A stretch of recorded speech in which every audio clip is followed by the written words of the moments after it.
Bonjour mes petits malins et bienvenue sur La vie compliquée de Léa Olivier. Avant de commencer le chapitre 6, bienvenue sur bienvenue en fin de semaine. Non, bienvenue à cette fin de semaine. Celle-ci, il y aura un spécial double lecture. Donc du coup, aujourd'hui, il y aura deux lectures. Donc on va faire on va lire la première et la deuxième partie du chapitre 6. Donc je sais pas s'il va en avoir un troisième, puisqu'il me semble qu'il est long celui-ci. Donc c'est pour ça que je dis, je sais pas s'il va en avoir 3. Donc c'est ça. Et demain aussi, il y aura, puisque c'est dimanche, en fin de semaine, c'est samedi et dimanche. Donc nous sommes samedi. Demain, dimanche, il y aura aussi un spécial double lecture, mais d'Aurélie Laflamme, donc le journal d'Aurélie Laflamme. C'est à peu près tout. Maintenant, on peut commencer la première partie du chapitre 6.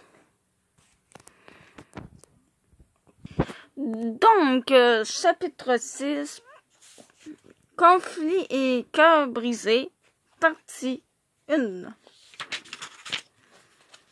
À Léa de Marilou, mardi 3 février, 18h35. Marilou contre Sarah, scène 1.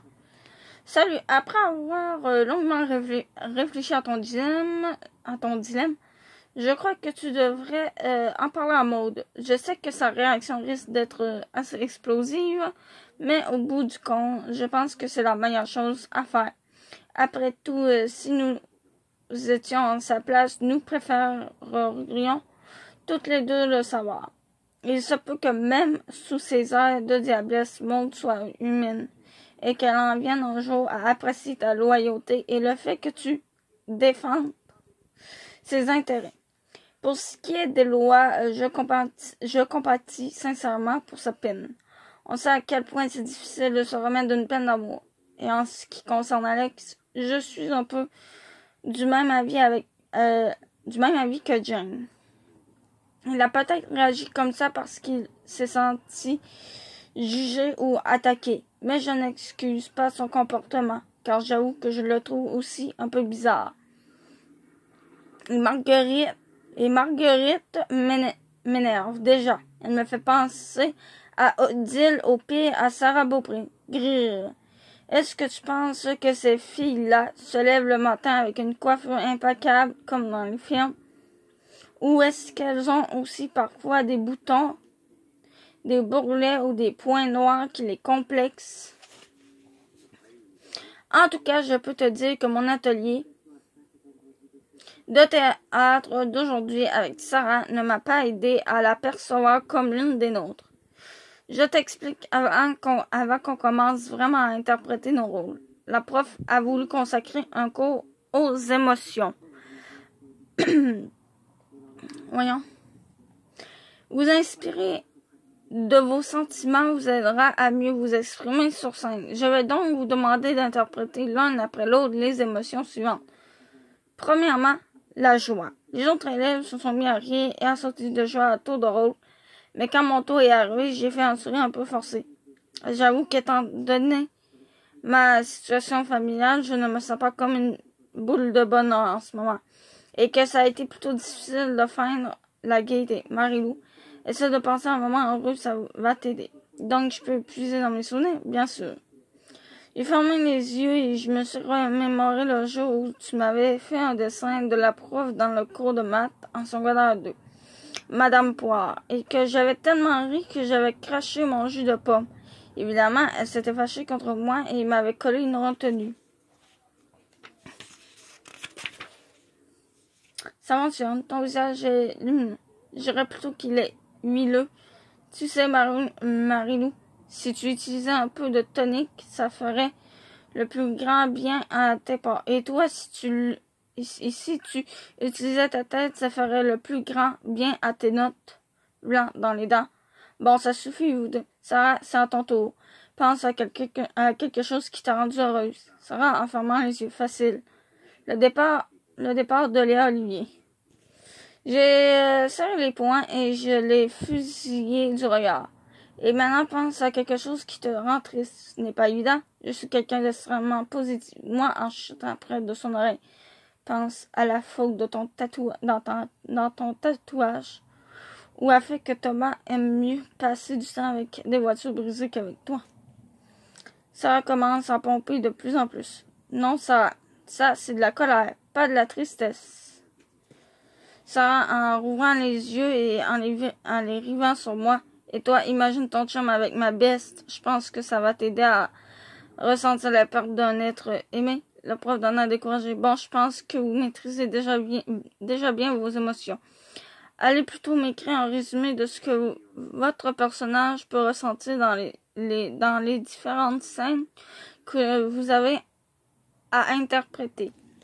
Elle s'est éloignée pour venir en aide aux autres élèves et je me suis contentée de faire une grimace à Sarah avant de m'installer dans un siège avec mon cahier de notes. Elle m'énerve, Léa, elle m'énerve. Bon, je dois filer car j'ai un entraînement de natation. J'ai espoir que ça m'aidera à me défouler un peu. Je t'embrasse, Lou. Ouais, en fait, pas évident, quoi.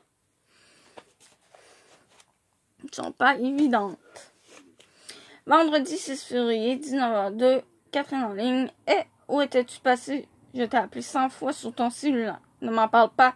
Avant de partir à l'école ce matin, j'ai réalisé que quelqu'un avait débranché mon cellulaire hier soir en rentrant pour utiliser mon chargeur. Résultat, ma batterie était à plat.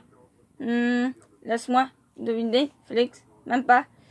Si au moins c'était mon frère, je pourrais jurer. Mais là, c'est son ami qui se croit tout permis, qui a priorisé son cellulaire sous prétexte qu'il devait partir tôt ce matin et qu'il avait juste oublié de rebrancher le mien. Tu parles de Zach, j'imagine. Je déduis qu'il colle chez toi même depuis la rentrée du cégep. Je dirais même que c'est pire depuis que les cours ont repris, car Zach commence souvent très tôt le matin et que c'est plus pratique de dormir chez moi, comme le collège n'est pas très loin. Là, le collège n'est pas très loin.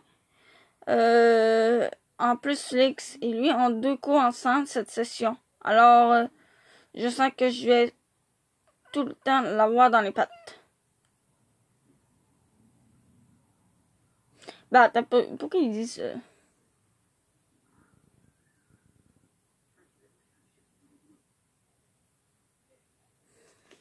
Ouf. C'est pas plutôt chez Jeff au lieu de collège, quoi. Je pense que c'est une erreur, je sais pas trop. Bref. Et où dort-il depuis qu'il a déserté ton lit? Dans la chambre de Félix. Il lui a installé un petit lit de camp par terre. Avoir su, je t'aurais appelé chez toi au lieu de m'acharner sous ton sel. De toute façon, tu ne m'aurais pas eu, car je viens à peine de rentrer à la maison. Ah, je t'ai vu partir avec Olivier après l'école. Étais-tu avec lui pendant tout ce temps? Ouais, car avec nos millions de devoirs, c'était le seul moment où on pouvait se voir pour notre oral d'anglais. Mais je n'ai rien de bien passionnant à te relater, parce qu'on s'est vraiment concentré sur le texte de notre présentation. On va essayer de continuer la semaine prochaine et de se rencontrer au moins une fois juste avant notre exposé pour nous exercer. Mais assez parler de moi. Avais-tu quelque chose de palpitant à me raconter? 2 choses. La première est une question. Comme je t'ai vu parler à José ce midi, près des casiers, j'étais curieuse de savoir ce qu'il t'avait dit. Il m'a répété la même chose que les jours précédents. Léa, s'il te plaît, ne dis rien à Maud. Je te jure que c'est mieux qu'elle ne le sache pas. Je peux te faire confiance, hein. Sur quoi j'ai encore répondu, je ne me sens pas full à l'aise de parler de ça, José. Ce n'est pas de mes affaires. T'as décidé de ne pas en parler à Maud? Je change d'idée toutes les heures. Ce matin, j'étais convaincue que c'était mieux de lui avouer, parce que je trouvais qu'elle faisait pitié de se faire jouer dans le dos de cette façon. Mais quand je l'ai croisée dans les toilettes des filles et qu'elle m'a traité de petit fruit pourri, j'ai décidé qu'elle méritait son sort. Ouais, c'est difficile d'avoir de l'empathie pour elle.